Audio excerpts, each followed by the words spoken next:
Oke ya, kita lanjutkan. Nah, ini ada gambar. Ya, gambarnya memperlihatkan bagian apex. Apex itu kan Anda paham ya, apex itu adalah bagian pucuk. Bisa posisinya ada di batang, pucuk batang, atau bisa posisinya ada di bagian ujung akar. Nah, jaringan meristem ya selain tadi bisa kita identifikasi pada pada hasil perkembangan embrio ketika biji berkecambah, maka semua bagian tubuhnya adalah meristem, begitu ya, jaringan meristem. Nah, meristem juga bisa kita identifikasi pada bagian apex, ya, pada bagian ujung dari organ. Nah, ini ada penampakan gambar dari ujung batang tanaman koles, ya. Koles mungkin Anda tidak familiar dengan namanya, tapi kalau Bapak sebut nama daerahnya mungkin Anda tahu, ya. Koles itu adalah Jawer Potok, ya. Nah, ini adalah bagian pucuknya. Dan Anda sedang melihat penampang membujur, ya. Jadi seolah-olah Anda sedang melihatnya dari samping, ya, sedang melihatnya dari samping. Nah, karena ini bagian apex, bagian pucuk, maka kita asumsikan bahwa semua bagiannya adalah meristem. Ya, jadi Anda bisa cek, perhatikan di sini bagaimana karakteristik dari meristem. Ya, dinding selnya bagaimana, tipis atau tebal, ya, karena ini belum berdiferensiasi pasti dinding selnya tipis, begitu ya. Dinding selnya tipis, kemudian bentuknya isodiametris, artinya ya masih seragam bentuknya, ya masih seragam bentuknya. Kemudian kalau kita perhatikan nih bagian yang ini, Anda bisa melihat kursornya bergerak tidak? Bisa melihat kursor nggak? Tidak, Bapak. Nggak ada ya?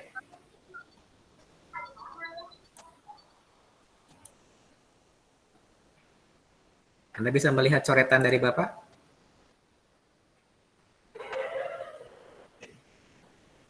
Tidak, Bapak. Tidak, Bapak. Tidak ada, Bapak. Nggak ada ya? Oke, Anda bisa perhatikan ya pada bagian yang ada di kotak di situ, ya. Bagian yang ada di kotak itu diperbesar ya. Jadi bagian bakal pucuknya diperbesar. Anda bisa perhatikan di situ terlihat ada inti selnya. Dan inti selnya itu berukuran besar. Ya, jadi dibandingkan dengan antara ukuran inti dengan ukuran sel, kalau kita bandingkan proporsinya, ya perbandingan proporsinya itu tidak terlalu besar, ya. Itu menandakan bahwa inti selnya berukuran besar. Itu juga menjadi penanda bahwa selnya itu masih meristematik, ya. Jadi salah satu karakteristiknya kan dia aktif membelah, ya. Tandanya apa? Lihat inti selnya. Jadi kalau misalkan melihat sel, inti selnya ada, berarti sel tersebut ya masih punya kemampuan membelah. Ya, karena kan ketika inti muncul, ya ketika inti sel muncul, itu kan menjadi sebuah penanda salah satu fase pembelahan. Ya, Anda mungkin pernah belajar ya, ada fase pembelahan di awal itu kan ada profase, ya, kemudian metafase, anafase, telofase yang seperti itu. Inti sel kan muncul ketika awal sel akan melakukan pembelahan.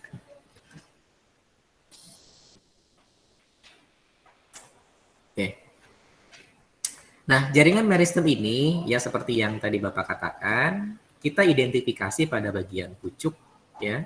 Kemudian juga kita bisa mengidentifikasinya pada bagian ujung akar. Nah, Anda bisa perhatikan di sini gambarnya sudah berpindah belum? Belum, Bapak. Belum ya. Belum, Iya. Pak.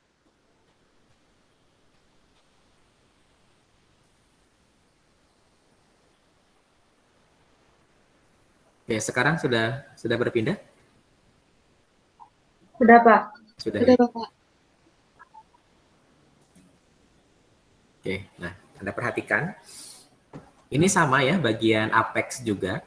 Gambar yang atas ini adalah apex batang, gambar yang bawah adalah apex akar.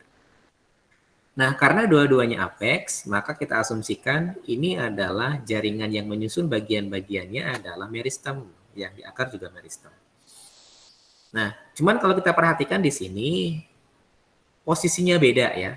Posisinya berbeda-beda. Ada meristem yang ada di bagian luar, ada meristem yang ada di bagian tengah, ada meristem yang ada di bagian sebelah dalam. Ya, sehingga di sini dibedakan penyebutannya juga. Ya, ada protoderm, ada ground meristem. Ground itu kan dasar ya. Ada meristem dasar dan ada prokambium. Ya. Jadi karena posisinya berbeda-beda, maka bagian bagiannya pun disebut dengan istilah yang berbeda. Jadi untuk meristem yang ada di luar itu dikenal dengan istilah protoderm. Meristem yang ada di tengah itu ground meristem atau meristem dasar. Sedangkan meristem yang ada di bagian dalam ini disebut dengan prokambium. Ya. Nah, kenapa ini disebut berbeda? Ya, karena posisinya berbeda. Nah, posisi ini yang nanti akan menentukan bentuk diferensiasi selanjutnya gitu, ya. Jadi kenapa dibedakan? Ini untuk mempermudah nanti ya, mempermudah mengidentifikasi kalau dia meristemnya ada di bagian luar atau meristem protoderm, dia nanti akan berdiferensiasi menjadi jaringan dewasa apa. Prokambium nanti akan berkembang menjadi jaringan dewasa apa. Gitu. Ya, dia letaknya di dalam kalau prokambium. Meristem dasar atau ground meristem dia akan berkembang nanti atau berdiferensiasi menjadi jaringan dewasa apa. Sebetulnya dari lokasi, dari letak, posisi Anda bisa prediksi. Nah, di sini kan ada meristem protoderm. Kira-kira menurut Anda nanti dia akan berkembang menjadi jaringan dewasa apa kira-kira? Meristem protoderm posisinya di luar. Silakan. Meristem protoderm. Epidermis, Pak. Betul ya. Dia nanti akan berdiferensiasi menjadi jaringan pelindung epidermis, jaringan dewasa epidermis, termasuk derivat-derivatnya. Ya, epidermis itu kan posisinya di luar, ya, posisinya dia melingkupi, menyelubungi bagian luar dari organ. Dia berasal dari meristem protoderm, termasuk derivat-derivat dari epidermisnya. Derivat atau turunan, karena banyak ya turunan dari epidermis itu. Salah satunya ada sel stomata. Stomata itu kan bukan dibuat ya, stomata itu dibentuk oleh 2 buah sel penjaga yang bentuknya seperti kacang merah kan ya. Ya, bentuk sel penjaganya seperti kacang merah, ada 2 berhimpitan, di bagian tengahnya ada celah. Itu yang disebut dengan celah stomata. Ya, jadi pertukaran gas, oksigen dengan CO2 itu berlangsung pada struktur tersebut, begitu ya, berlangsung pada struktur stomata tersebut. Jadi CO2 bisa masuk, kemudian oksigen bisa keluar dari jaringan daun melalui struktur stomata tersebut. Nah, stomata karena dia posisinya ada di bagian epidermis, maka si sel penjaganya itu menjadi salah satu contoh dari derivat atau turunan dari epidermis. Ya, selain itu juga dulu pernah disampaikan ya di praktikum ada sel kipas, ada sel kipas ya atau sel builiform pada daun jagung, ya, kemudian ada litokis, ada trihoma atau rambut-rambut ya pada daun, pada batang. Kemudian juga ada rambut akar, itu juga termasuk ke dalam derivat atau turunan dari epidermis. Nah, semuanya adalah jaringan dewasa yang tadi ya. Sel penjaga stomata, sel epidermis, ya, kemudian juga rambut akar, ya, kemudian trihoma, itu semuanya adalah jaringan dewasa. Dia berkembang dari meristem protoderm. Oke, kemudian yang kedua nih, di sebelah dalam, di bagian tengah ada meristem ground atau meristem dasar. Kira-kira menurut Anda nanti dia akan berkembang menjadi jaringan dewasa apa? Jaringan parenkim. Ya, salah satunya betul ya, akan menjadi parenkim, akan menjadi kolenkim, akan menjadi sklerenkim. Ya, dan bisa juga menjadi endodermis. Ya, ada ya namanya jaringan endodermis kalau pada akar. Itu juga berkembang dari jaringan meristem dasar. Jadi itu yang perlu nanti Anda pahami ya. Kalau meristem dasar dia akan berkembang menjadi jaringan dewasa apa? Ya, tadi betul salah satunya bisa berkembang menjadi jaringan dewasa parenkim, kolenkim, sklerenkim ya, termasuk endodermis. Sekarang kalau prokambium posisinya di bagian tengah, di bagian dalam, kira-kira menurut Anda dia akan berkembang menjadi apa nanti?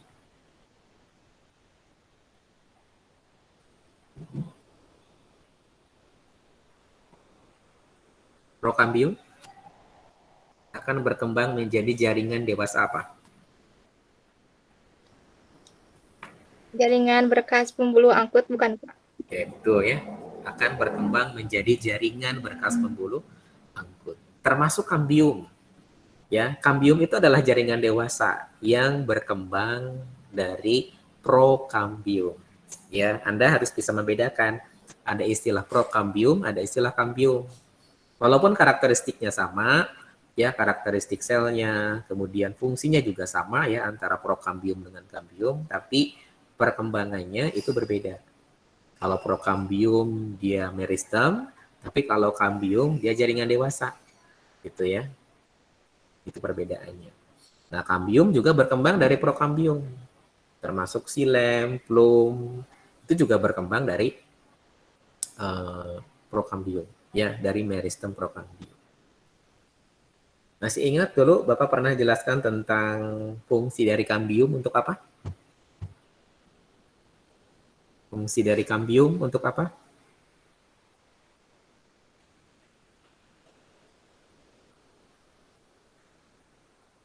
Kalau kambium ada pada dikotil atau monokotil? Dikotil. Dikotil, ya. Batang dikotil Anda bisa perhatikan bisa bertambah besar. Akar dikotil Anda bisa perhatikan bisa bertambah besar. Ya. Apa yang menyebabkan batang tumbuhan dikotil bertambah besar? Karena memiliki kambium. Pertanyaannya, apa yang diperbuat oleh kambium sehingga batang dikotil bisa bertambah besar? Ya, dulu pernah Bapak jelaskan, baik prokambium maupun kambium, ya kan selnya dia meristematik ya, walaupun kambium sudah dewasa, masih tetap mempertahankan tingkat kemeristematikannya. Ya, jadi masih aktif, sangat aktif membelah. Ya, nah kambium itu kan aktif membelah. Arah pembelahannya ke dalam dan keluar. Yang ke dalam itu membentuk silem, yang ke arah luar akan membentuk plum. Kalau prokambium, silem yang dihasilkannya disebut dengan silem primer. Kalau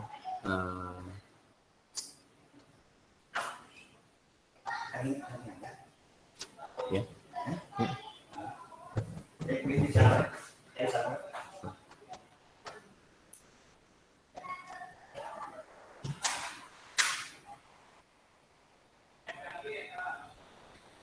Oke, tunggu sebentar.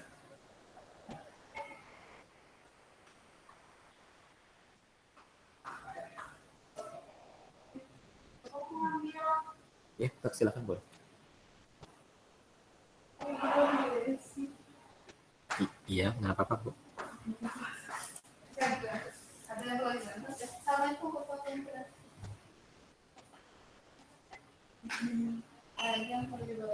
Iya, masih terlihat ya? Share screen-nya masih terlihat? Masih, Bapak. Masih Bapak. Jadi tadi ya, apa namanya, prokambium itu selnya sangat aktif membelah, dia bisa membelah ke arah dalam dan ke arah luar. Nah, tadi kan menghasilkan silem ke arah dalam dan plum ke arah luar. Ya, kalau posisinya masih dalam keadaan prokambium, maka silem yang dihasilkan disebut dengan silem primer. Plum yang dihasilkan disebut dengan plum primer. Ya, tapi kalau misalkan sudah jadi kambium, maka nanti silem yang dihasilkannya adalah silem sekunder, dan flum yang dihasilkannya adalah flum sekunder. Ya, Anda tahu kayu kan? Nah, kayu itu adalah silem sekunder. Ya, jadi silem itu kayu, kayu itu silem gitu ya.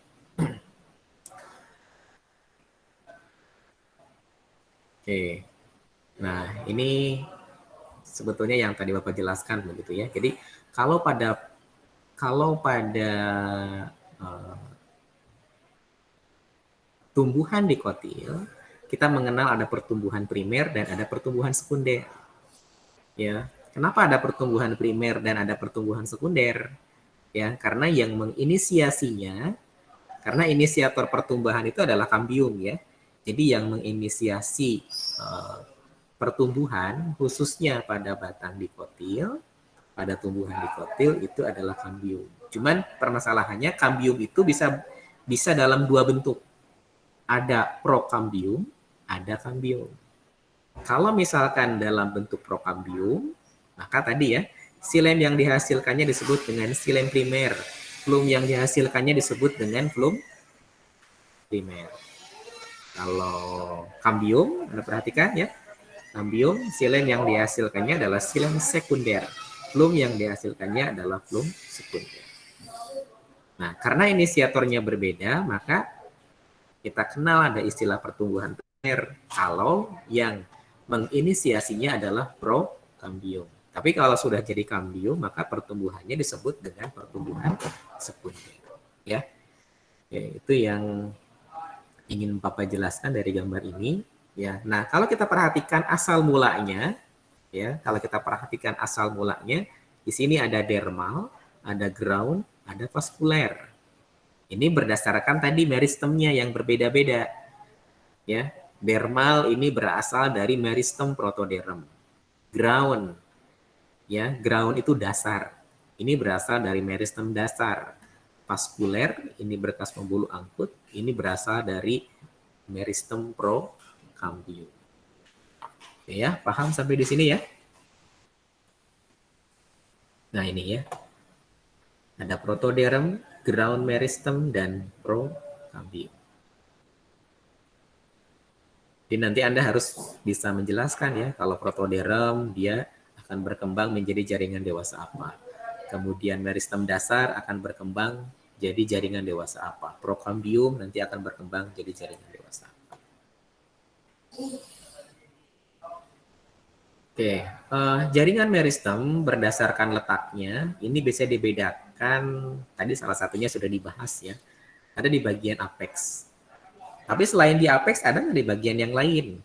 Ada. Misalnya di sini ada meristem interkalar dan meristem lateral. Lateral ini samping ya. Kambium itu kan ada di samping. Nah, Anda bisa perhatikan ya, Anda bisa perhatikan ini nih. Coba lihat, ini penampang melintang batang ya. Ini penampang melintang batang, Anda perhatikan posisi dari kambium. Dia ada di samping dari organ batang ya, kalau kita lihat dari atas. Jadi kambium ini sampai kapanpun disebut meristem. Ya, meristemnya dia tergolong ke dalam meristem sekunder. Ya, karena bukan langsung berkembang dari embrio. Tapi kalau prokambium ini adalah meristem primer. Karena dia langsung berkembang dari embrio. Oke, kemudian ada meristem interkalar. Nah, ini di meristem yang berada di antara jaringan dewasa. Anda bisa bayangkan batang tumbuhan rumput. Itu kan berbuku-buku ya. Berbuku-buku. Ya, berbuku-buku. Nah, jaringan yang ada di atas buku itu adalah meristem. Ya, Anda bisa cek biasanya kan di atas buku atau nodusnya ada selubung. Selubungnya Anda ambil, itu kan jaringannya masih muda kan di situ. Tapi yang di bawah nodus, di bawah buku itu adalah meristem, jaringan dewasa. Ya, jadi yang di atas nodus itu meristem, yang di bawah nodusnya itu dewasa. Terus berselang-seling seperti itu. Ya, itu yang disebut dengan meristem interkalar. Oke, kemudian juga Ini tadi sudah ya, ada meristem primer, ada meristem sekunder. Ya, meristem sekunder tadi contohnya ada kambium. Kemudian juga ada yang namanya kambium gabus. Nah, kambium gabus ini menghasilkan gabus.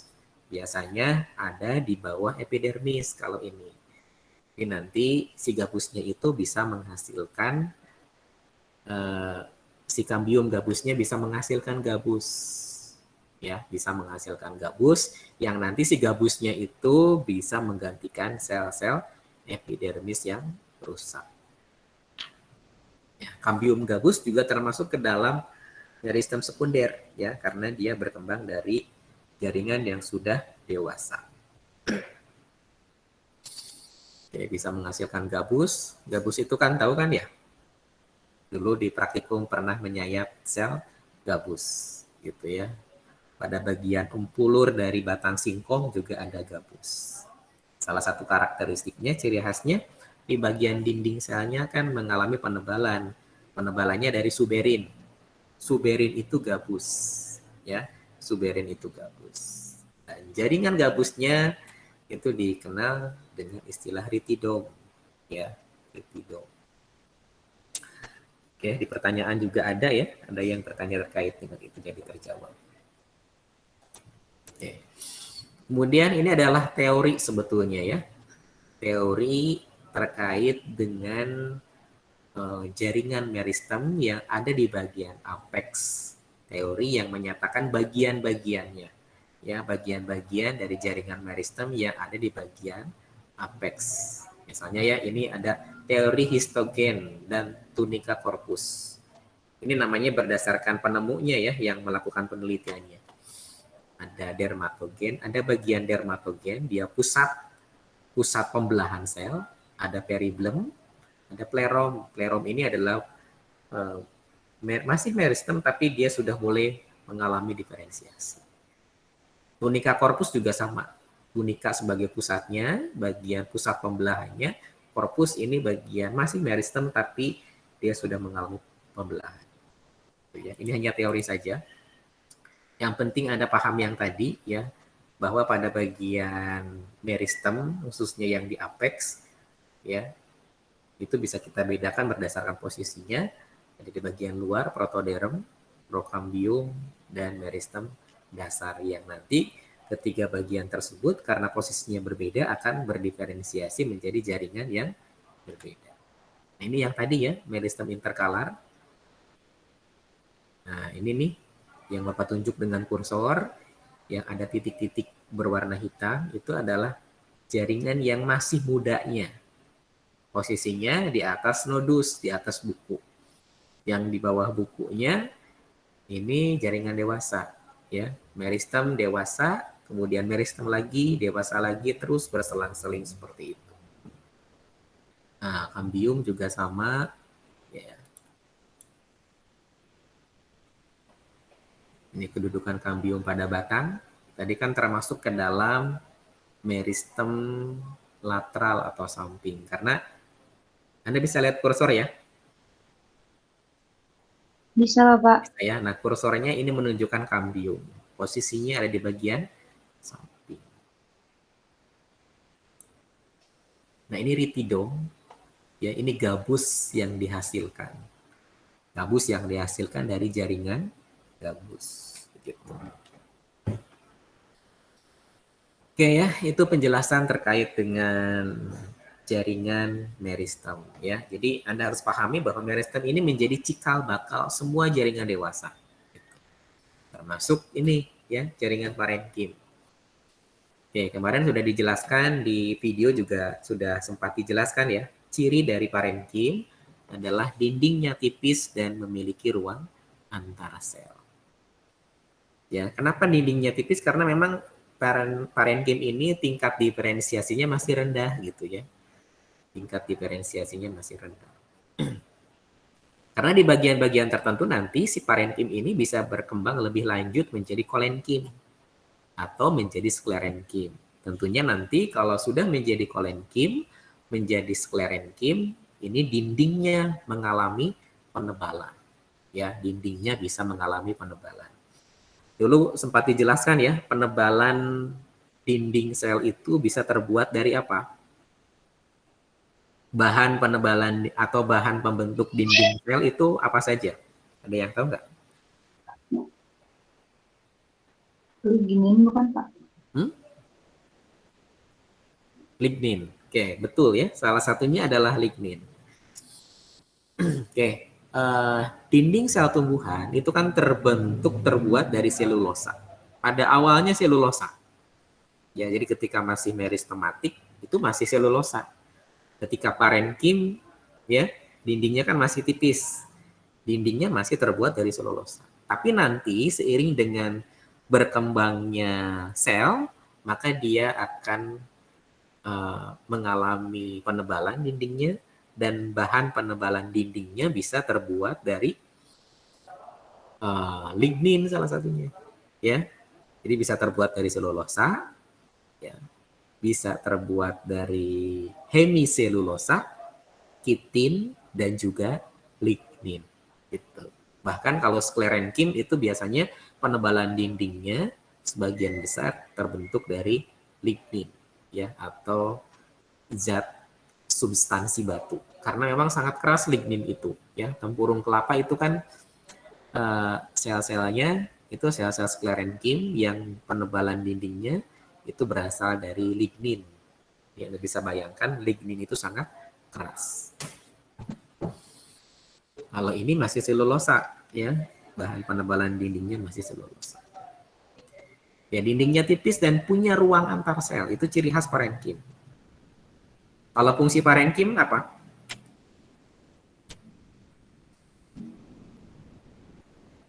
Fungsi parenkim bisa bermacam-macam, ya. Menyusun bagian besar dari tumbuhan. Oke ya, betul. Memang jaringan parenkim ini menyusun sebagian besar dari organ tumbuhan. Di daun ada nggak parenkim? Ada Ada. Ada. Kalau parenkim yang ada di daun kira-kira fungsinya untuk apa? untuk fotosintesis. Di akar ada parenkim? Ada. Nah, kira-kira fungsinya untuk apa? Semuanya. Menyimpan cadangan. Dengan makanan. Jangan makanan. Parenkim yang ada di akar biasanya di bagian dalamnya banyak sekali butir-butir pati, ya, butir-butir tepung atau pati. Itu menandakan bahwa parenkimnya berfungsi menyimpan cadangan makanan. Di daun ada parenkim, di batang juga ada parenkim, di akar juga ada parenkim. Itu, ya. Jadi fungsi parenkim itu bisa berbeda-beda, tergantung dari posisinya atau keadaannya. Kalau yang ada di gambar ini bentuk sel parenkimnya bagaimana? Bentuknya seperti apa bentuknya?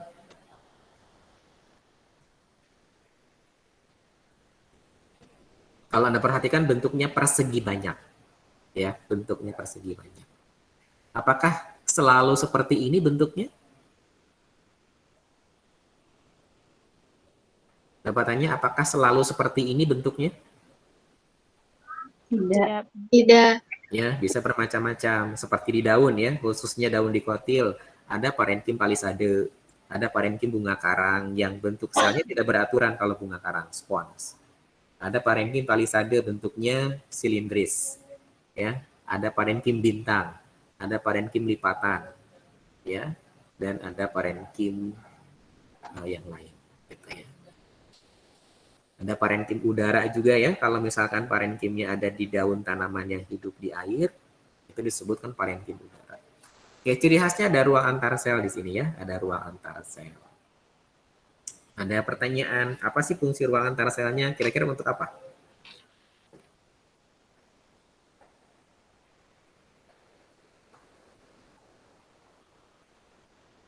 Ruang antar sel ini tidak kosong ya, ini berisi cairan.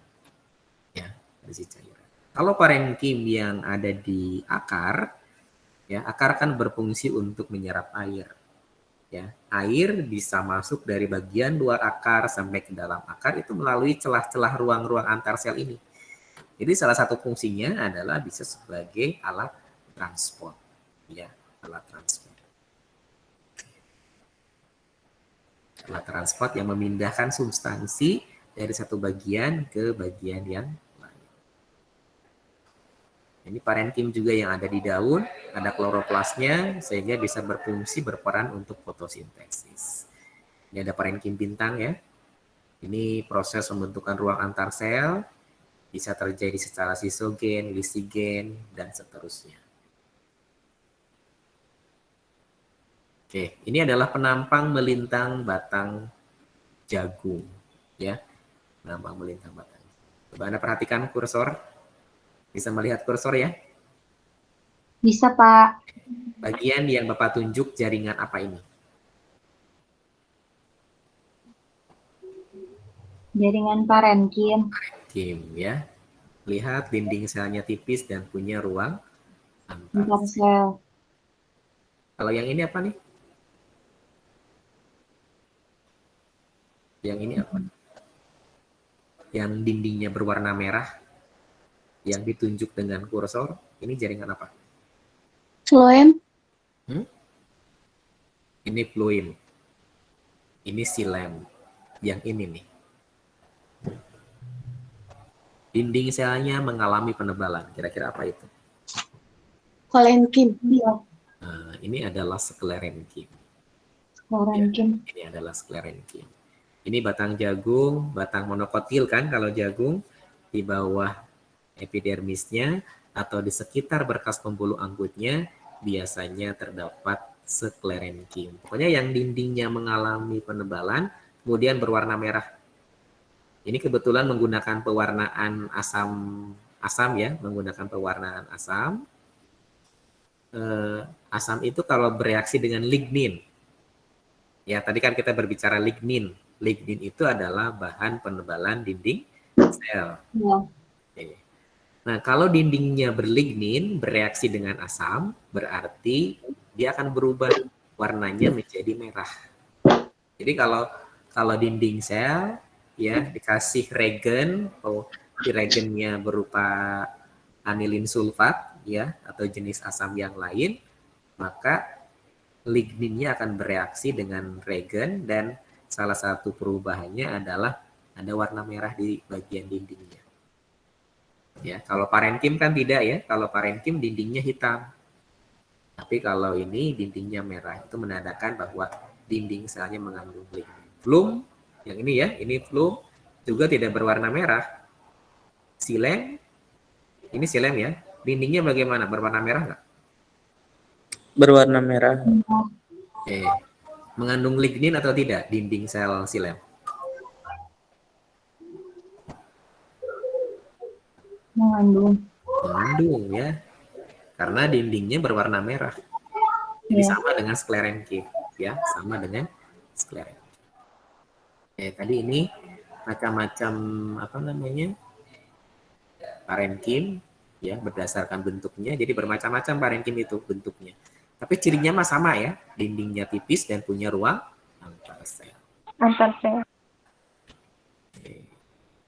Ya, ini fungsinya juga bermacam-macam. Ada parenkim asimilasi yang terdapat pada daun, parenkim penimbun, ada parenkim air. Ya, parenkim air ini contohnya pada tanaman sukulen ya, kaktus ya atau lidah buaya. Itu kan daging daunnya tebal dan banyak mengandung air. Itu artinya parenkimnya bisa menyimpan air. Sehingga disebut dengan parenkim air. Ada parenkim udara. Ya. Ini contoh gambarnya ini memperlihatkan penampang melintang daun teratai ya, daun teratai. Anda perhatikan yang ditunjuk dengan kursor ini adalah sponnya. Memiliki ruang antar sel yang sangat besar dan berisi udara. Ini yang disebut dengan parenkim udara. Ini khas adaptasi untuk tumbuhan yang hidup di air. Ada parenkim pengangkut. Nah, kalau ini biasanya ada di silem dan juga fluim. Nah, ini ya terlihat lebih jelas. Kemarin Anda perhatikan ya kalau di praktikum kemarin Anda mengamati pada eceng gondok ya, pada tangkai daun eceng gondok juga seperti ini ya. Seperti yang Bapak tunjuk. Itu juga parenkim udara. Ini parenkim bintang. Kemarin juga di praktikum ya, ada yang bisa mengidentifikasi pada ini ya, tangkai daun bunga tasbih. Ya, tangkai daun bunga tasbih ada parenkim bintang. Oke. Kemudian selanjutnya jaringan pelindung ya, epidermis. Tadi sempat dibahas, sempat disinggung terkait dengan epidermis. Epidermis itu kan pada umumnya selapis. Tapi pada beberapa daun tanaman tertentu, contohnya oleander atau daun tikus, epidermisnya berlapis. Ini yang disebut dengan epidermis berganda. Ya, epidermis berganda. Di bagian luarnya betul ya, ada lapisan kutikula. Ada pertanyaan-pertanyaan di sini yang terkait dengan kutikula. Kutikulanya bisa terbuat dari lignin, terbuat dari lilin, atau bisa terbuat dari garam, tergantung tanamannya ya, tergantung tanamannya. Ada yang hanya lignin saja, ada yang hanya ada lilin saja, gitu ya, atau hanya ada garam saja. Tanaman-tanaman yang hidup di gurun, ya itu biasanya lapisan lilinnya sangat tebal, ya untuk menangkal evaporasi yang berlebih, penguapan air dari bagian tumbuhan yang berlebih. Lilin kan kedap air ya, lilin kedap air.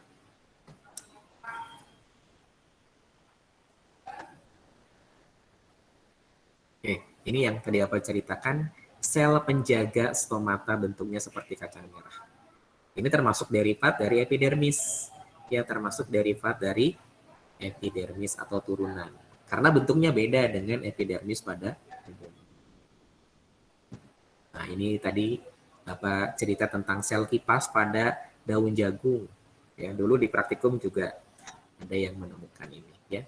Jadi pada epidermisnya ada sel epidermis yang ukurannya dia lebih besar dan bentuknya seperti kipas, sehingga disebut dengan sel kipas atau istilah lainnya builiform.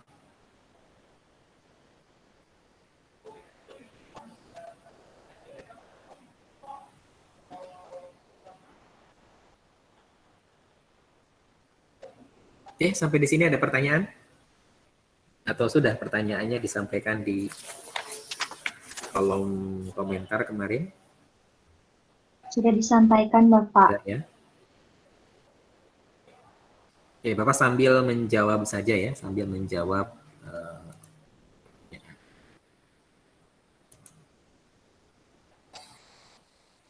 Oke, ini yang terkait dengan epidermis ya. Pertanyaan dari Meisa Dewi. Meisa Dwi. Sel epidermis terdapat celah-celah yang kecil yang diapit oleh dua sel yang tadi terkait dengan itu ya. Sel penjaga. Apakah sel penutup ini sangat penting? Keberadaannya tentunya sangat penting ya. Karena pertukaran gas CO2 oksigen itu bisa berlangsung melalui struktur tersebut. Kemudian selanjutnya ini pertanyaannya terkait dengan sel gabus. Untuk jaringan gabus, sel-selnya mati ya dari Rita. Mempunyai penebalan dinding yang terdiri dari suberin. Suberin itu apa? Suberin itu gabus. Kegunaan suberin, gabus itu kan kedap air, ya. Jadi ini bisa jadi pelindung. Jadi kan sel gabus ini ada di bagian luar dari permukaan batang. Itu kan bisa berperan berfungsi sebagai pelindung, ya, karena suberin ini kedap air. Tahu kan kedap air ya tidak bisa ditembus oleh air. Oke, kemudian Wilda di sini. Izin bertanya, salah satu ciri jaringan parenkim mempunyai ruang antar sel. Fungsinya tadi sudah ya gitu ya. Kemudian Desi, meristem itu jaringan yang sel-selnya bersifat embrional, artinya mampu terus-menerus membelah dari tak terbatas. Nah, tak terbatas itu kira-kira bisanya jumlahnya ada berapa? Ini kalau misalkan sudah disebutkan tidak terbatas, ya bisa berapa saja tergantung kondisi dan situasi begitu ya. Kemudian selanjutnya Siva ya, ini bertanya terkait dengan kambium. Kambium kan terbentuk dari bagian prokambium yang tidak berdiferensiasi. Nah, ini ada konteks yang salah ya. Jadi prokambium itu berdiferensiasi, salah satunya menjadi kambium. Kemudian kambium itu bisa berdiferensiasi ya menjadi silem dan menjadi fluid, tergantung si sel kambiumnya membelah ke arah mana, ke arah luar atau ke arah dalam. Oke, kemudian dari Wiska, ya sel parenkim itu untuk fotosintesis. Apabila ada hambatan dalam proses fotosintesis, apakah akan mengurangi sel parenkim ke depannya?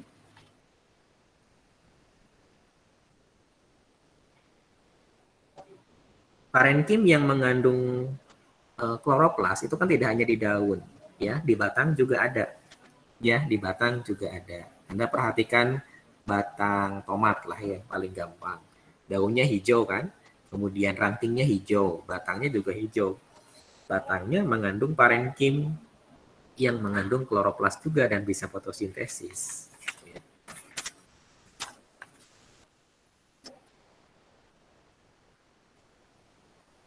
Oke, dari Mala tadi sudah ya terkait dengan ritidom, Rima, kutikula, nah, tadi sudah juga ya. Kemudian Vira,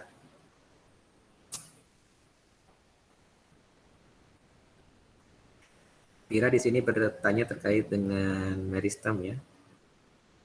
Jaringan pada tumbuhan dibedakan menjadi jaringan meristem dan jaringan permanen. Jaringan permanen di sini adalah jaringan dewasa. Itu bedanya ya.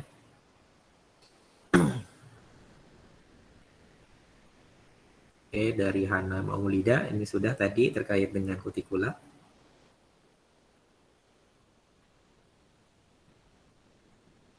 Agus Suherlan, kenapa dinding parenkim tipis? Karena belum berdiferensiasi lebih lanjut, gitu ya. Karena di bagian tertentu, si parenkim ini bisa berdiferensiasi lebih lanjut menjadi kolenkim.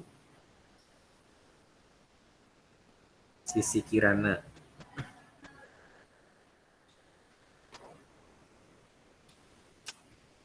tumbuhan kalau tidak memiliki epidermis,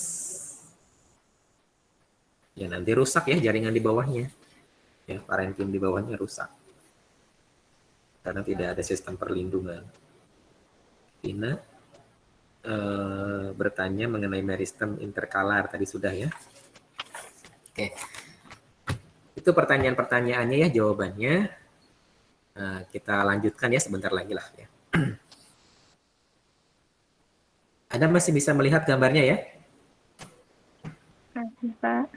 Bisa, Bapak. Coba Anda perhatikan, ini adalah penampang melintang batang Helianthus. Anda bisa lihat ya di situ. Penampang melintang batang Helianthus. Yang Bapak tunjuk dengan kursor ini Helianthus. Sebelahnya penampang melintang batang kacang hijau. Ini epidermisnya, ini juga epidermisnya. Perhatikan jaringan yang ada di bawah epidermisnya. Anda bisa deskripsikan cirinya seperti apa?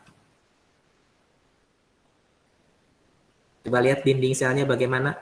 Terjadi penebalan. Dindingnya mengalami penebalan. Bandingkan dengan yang ini.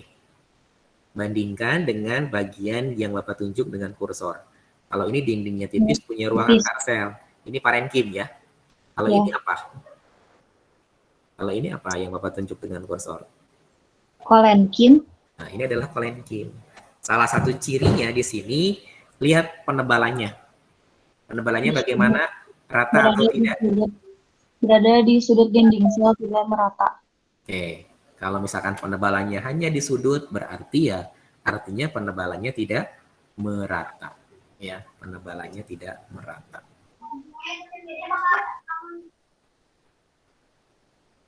Nah, ini adalah kolenkim. Kolenkim yang ada di sini, ini hasil diferensiasi dari parenkim. Gitu ya. Hasil diferensiasi dari parenkim. Anda perhatikan juga nih, ya, di bawah epidermis dari batang kacang hijau juga dindingnya mengalami penebalan. Ini juga kolenkim. Jadi kalau Anda ingin cari kolenkim, maka Anda bisa temukan di bawah epidermis batang. Tapi jangan salah ya, tanamannya harus tanaman dikot.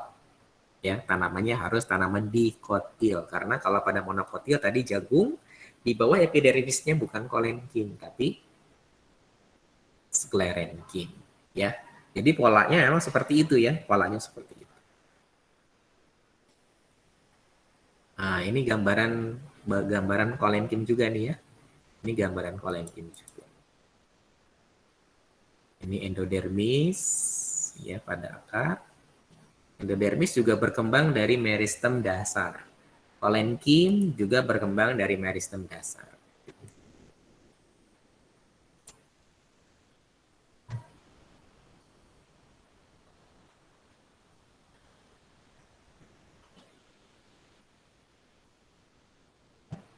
Ya, satu lagi ya, bentar.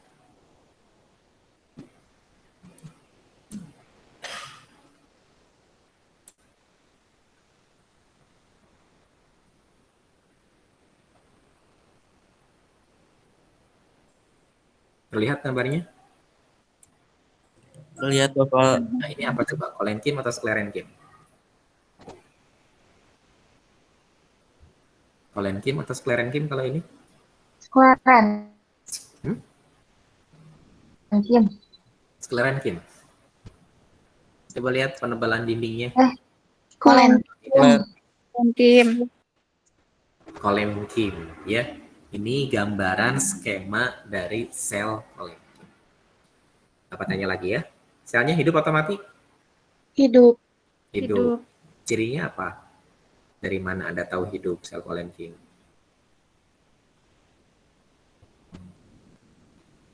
Dari mana Anda Masih tahu aktif selnya hidup? membelah. Masih aktif membelah. Dari mana Anda tahu selnya masih aktif membelah dari gambar ini? Punya inti sel. Oke, nah ada inti. Ini menandakan bahwa selnya masih hidup. Sitoplasma, ada kloroplas, ya. Itu menandakan bahwa selnya masih hidup. Dan di sini ciri yang lainnya adalah dindingnya mengalami penebalan. Penebalannya apakah dari lignin? Bukan, Pak. Bukan. Ya, penebalannya bisa dari hemiselulosa, dari pektin, gitu ya. Bisa jadi ada lignin tapi sangat sedikit. Ya, bisa jadi ada lignin tapi sedikit.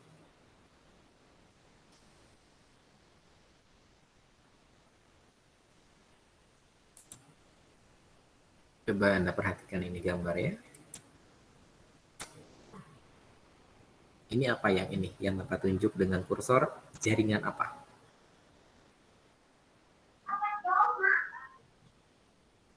Jaringan apa ini? Sklerenkim. Kolenkim atau sklerenkim? Sklerenkim. Sklerenkim. Kalau yang ini, Sklerenkim. perbedaannya apa? Penebalan pada dinding selnya. Penebalan pada dindingnya. Lihat yang sklerenkim penebalannya maksimal ya. Ya.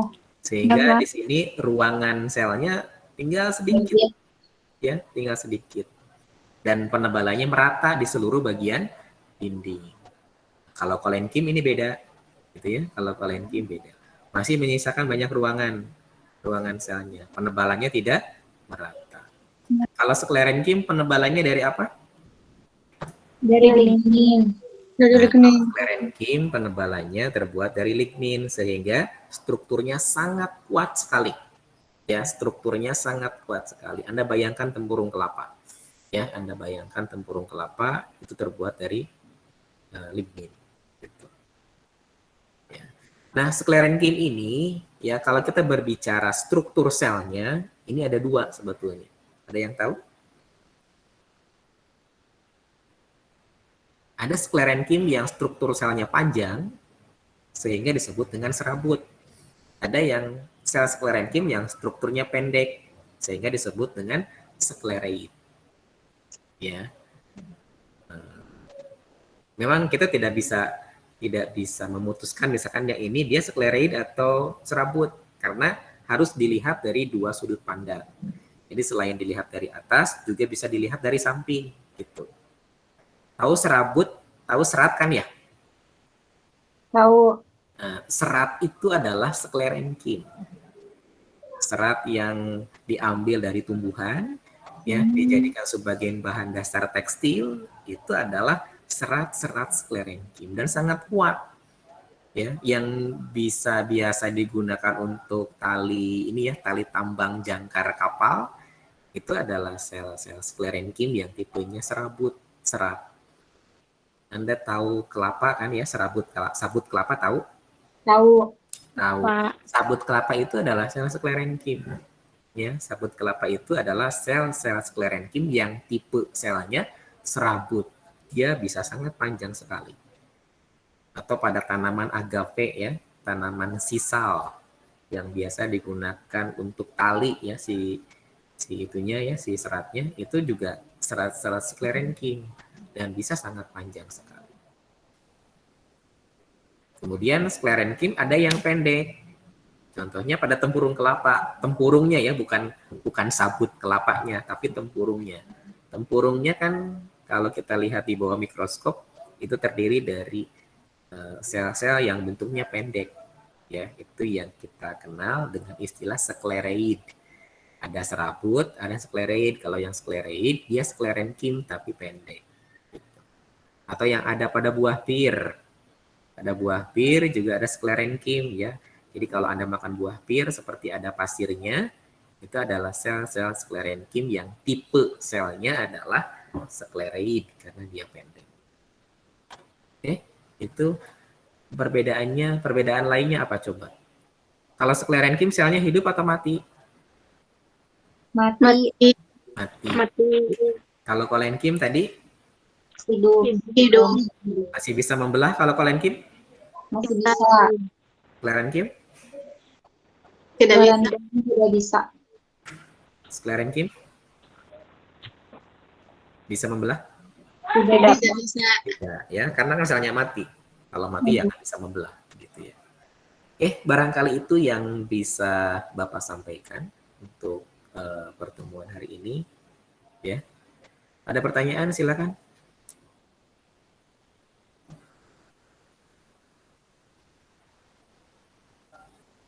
Bapak kira kalau Anda menyaksikan video yang kemarin ya, di video yang kemarin kan Bapak jelaskan tentang kolenkim dan sklerenkim. Apa yang tadi Bapak sampaikan itu kan sama sebetulnya dengan yang ada di penjelasan video tersebut. Ya, menjelaskan karakteristik dari kolenkim, sklerenkim, dan perbedaannya. Apakah ada yang belum menyaksikan videonya? Atau sudah? Alhamdulillah sudah Bapak. Ya, sampai tuntas dilihatnya? Sampai tuntas. Sampai tuntas. Bagi yang belum bisa nanti ya dilihat, disimak lagi ya untuk lebih memperjelas ya. Perjelas penjelasan terkait dengan kolenkim, terkait dengan sklerenkim. Kemudian juga ada video tentang itu ya, ada video tentang bagian-bagian biji. Jadi sengaja Bapak sampaikan untuk memberikan informasi kepada Anda bahwa individu baru tumbuhan itu berasal dari situ. Ya, jadi sebagian besarnya kan kalau kita lihat di biji, itu kan sebagian besarnya adalah endosperm atau cadangan makanan. Dan ada bagian kecil itu ya, bagian kecil yang menonjol itu adalah embrio. Itu yang nanti akan berkembang menjadi individu baru. Ya. Di situ kan diperlihatkan ya, ada uji dengan menggunakan apa coba? Nah, si bijinya dibelah ya, kemudian ditetesi oleh apa?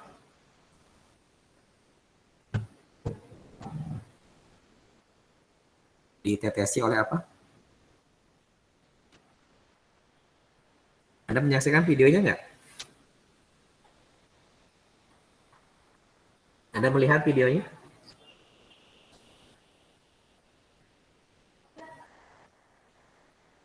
Agus? Ada Agus? Halo Agus? Ada Pak. Agus melihat nggak videonya? Belum semuanya ngelihatnya Belum Bapak. semuanya. Nanti coba Ya, dilihat ya.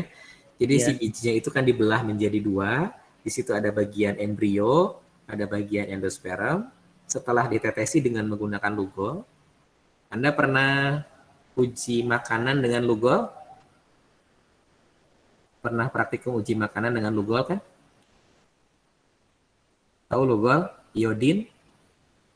Itu kan bisa mengidentifikasi keberadaan karbohidrat. Ya, jadi kalau lugol, iodin, atau kalau nggak ada lugol, nggak ada iodin, bisa pakai betadin sebetulnya ya. Kalau betadin kan pasti Anda tahu ya, Anda paham dengan betadin. Betadin itu mengandung iodin. Jadi bisa dimanfaatkan oleh Anda untuk menguji ini ya, menguji keberadaan karbohidrat. Jadi si betadinnya Anda tinggal teteskan saja pada nasi. Nasi kan mengandung karbohidrat ya. Apa reaksinya?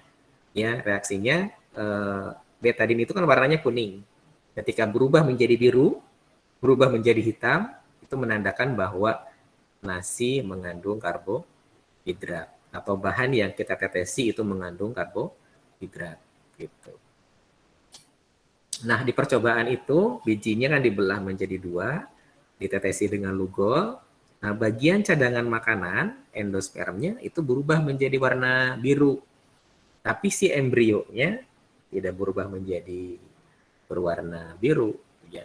Jadi dari percobaan itu bisa dibedakan ini bagian embrionya, ini bagian endosperm ya. Jadi silahkan nanti disimak, dilihat lagi ya, karena kalau nanti Anda misalkan hari ini menyaksikan penjelasan dari Bapak, menyimak penjelasan dari Bapak, kemudian Anda melihat video itu akan membantu Anda untuk lebih memahami lagi gitu ya. Lebih memahami lagi apa yang Bapak jelaskan. Oke, ada pertanyaan sampai di sini?